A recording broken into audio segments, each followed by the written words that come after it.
A Petrobras, ao longo de 14 anos de PT, se endividou em aproximadamente 900 bilhões de reais. Fruto de desmandos, refinarias começadas não concluídas, entre tantas outras coisas. Esses 900 bilhões de reais daria para fazer 60 vezes a transposição do Rio São Francisco. Ou seja, o povo nordestino sofreu por falta d'água por causa de corrupção do seu governo. Mais ainda, esse montante é equivalente a 120 vezes o orçamento do Ministério da Infraestrutura. Eu estou falando isso para que você tenha noção do tamanho da corrupção somente na Petrobras. E delatores devolveram 6 bilhões de reais. Ou seja, corrupção houve. Ô, presidente Lula, o senhor quer voltar ao poder para quê? Para continuar fazendo a mesma coisa na Petrobras?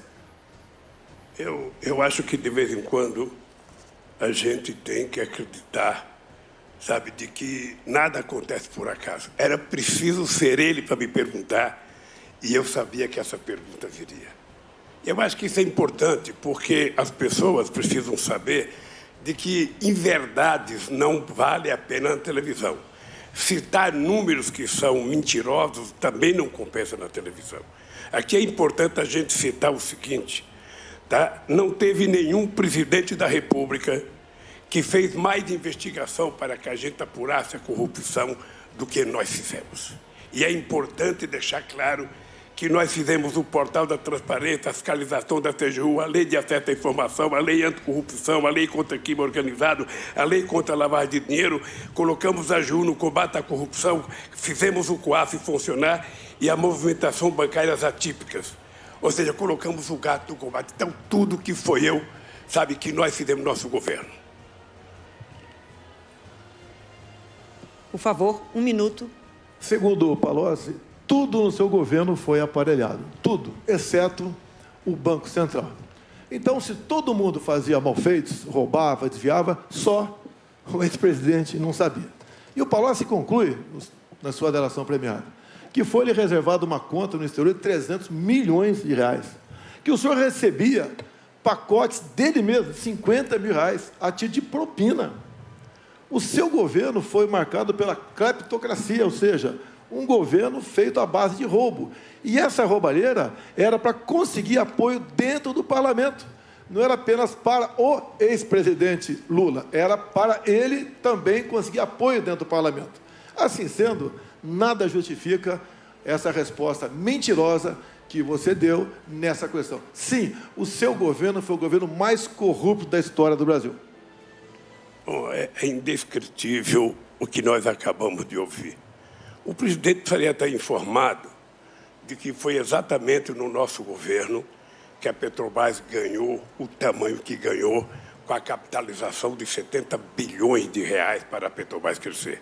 O presidente precisava saber que o meu governo é marcado pela maior política de inclusão social, pela maior geração de emprego, pelo maior aumento de salário mínimo, pelo maior investimento na agricultura familiar, pelo maior investimento na criação da Lei Geral da Pequena Empresa, pela criação do Simples, ou seja, o nosso governo, além disso, foi o governo que mais fez investimento na educação.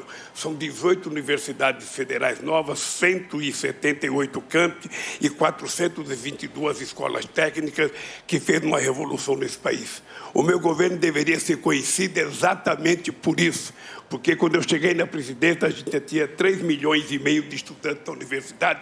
Quando eu saí da presidência, a gente tinha 8,5 milhões de pessoas na universidade. É exatamente isso que é a marca do meu governo. 51 milhões de hectares de terra disponibilizados para efeito de assentamento de pessoas nesse país. O menor desmatamento da Amazônia foi feito no meu governo, dos acordos que nós fizemos. Foi o meu governo que fez o acordo com a Alemanha e com a Noruega para que a gente tentasse, sabe, contribuir com a preservação da Amazônia e com a exploração da riqueza da biodiversidade para garantir possibilidade de desenvolvimento para quase 30 milhões de pessoas que moram na Amazônia. Foi o meu governo que deu cidadania ao Brasil nas suas relações internacionais. Nunca antes na história do Brasil, o Brasil foi tão respeitado no mundo respeitado pelos Estados Unidos, respeitado pelo Chile, pela China, pela Rússia, sabe, pela Índia, respeitado pela União Europeia. E foi exatamente no meu governo que nós fizemos com que o país que não tinha um fluxo comercial sequer de 100 bilhões de dólares ultrapassasse 500 bilhões de dólares de comércio no exterior. Esse país, que era um país que, quando eu deixei a presidência, estava crescendo a 7,5%. Esse país que teve 20 milhões de empregos com carteira profissional, é o país que o atual presidente está destruindo. Está destruindo porque ele adora com bravata, adora falar números que não existem, adora entender que o povo que está aí ouvindo a gente acredita no que ele fala. Portanto, o país que eu deixei é um país que o povo tem saudade, é o país do emprego, é o país em que o povo tinha o direito de viver dignamente, de cabeça erguida nesse país. E esse país vai voltar.